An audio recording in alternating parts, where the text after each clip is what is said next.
जालना जिले के बदनापुर तालुका से एक चौंकाने वाली घटना सामने आई है, जहां मामूली विवाद ने हिंसक रूप ले लिया।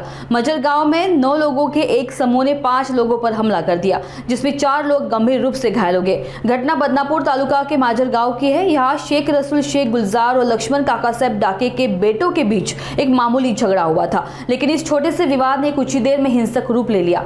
जब शेख रसूल अपनी दुकान पर बैठे थे, तभी लक्ष्मण डाके और माधव पांडु डाके अपने 8 से 9 साथियों के साथ वहां पहुंचे और हमला कर दिया। आरोपियों ने तेरे बेटे ने मेरे बेटे को पीटा, अब हम तुझे दिखा देंगे कहते हुए पूरे परिवार पर लाठियों और पत्थरों से हमला किया। इस हमले में शेख सोहेल, शेख रसूल, उनके पिता, माता, भाई और चचेरे भाई घायल हो गए। साथ ही शेख रसूल की पिकअप गाड़ी का आगे का शीशा भी टूट गया, जिससे आर्थिक नुकसान हुआ। बदनापुर पुलिस ने त्वरित कार्रवाई करते हुए 4 आरोपियों को हिरासत में लिया है। साथ ही 15 से 20 दोपहिया वाहन जब्त किए गए हैं। फिलहाल चारों घायलों का इलाज अस्पताल में चल रहा है और स्थिति पुलिस के नियंत्रण में है और मामले की आगे की जांच जारी है। काल 8 तारखेला मांजरगाव आहे, तिथे 2 शाळकरी मुलांच्या आपसात सायकलचा धक्का लागल्यावरून भांडण झाले होते।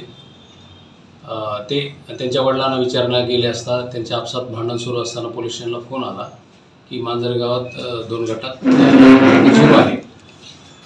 त्यावरून आम्ही तात्काळ पोलीस स्टाफसह आम्ही 15 मिनिटात पोहोचलो। तिथे गेल्यानंतर त्यांच्या वादाविवाद चालू होत्या। आम्ही पोलीस खाली उतरून जात असताना त्याच्यातील सर्व लोक पळून गेले। त्याच्यातील 4 लोकांना पकडलं, त्यांना विचारपूस केली असता की त्यांच्या शाळेतील मुलांच्या, लहान मुलांच्या वादविवाद झाल्यावरून त्यांचे भांडण चालू असल्याचे समजले। त्यांच्यामध्ये पोलीस फिर्यादी होऊन त्याच्यात गुन्हा दाखल केलेला आहे आणि